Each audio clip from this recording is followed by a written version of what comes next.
In Chicago, we had a lot of massage parlors that were being used as fronts for houses of prostitution.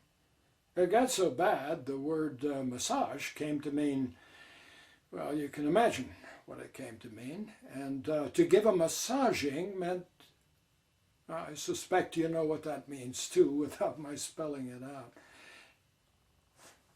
Just interrupt myself for a minute here. I've always thought that most lawyers, myself included, like to say more than is absolutely necessary. I remember one counsel who was defending a man accused of biting another man's ear off in a fight. There was only one witness, and when counsel got up to cross-examine, he said, "You mean to say that you didn't actually see my client bite this other fellow's ear off?" "No, sir," the client said.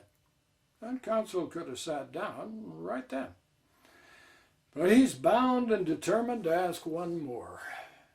"Well, if you didn't see my client bite the other man's ear off, what makes you so all-fire sure he did bite it off?" "Well, sir, I saw him spit it out." Anyway, as part of this reform movement in Chicago, all the massage parlors were closed up, thereby putting a lot of hardworking masseuses out of work. Their committee came to me and asked me to get an injunction against their being closed up. Did, too.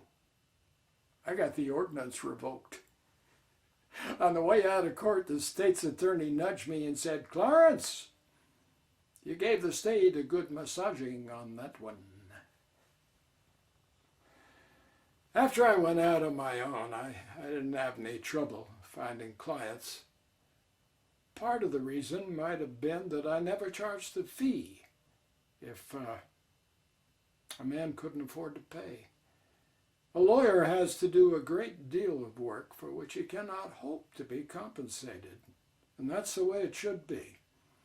All he can hope is that once in a while he'll get a client who can afford to pay. Once a young man came into my office, asked me to defend him on a charge of robbery. He said he wanted to pay a fee, but he didn't have the money just then. He expected he could raise some by that evening. I told him he better find himself another lawyer. I didn't care to accept any money that had been stolen. So recently,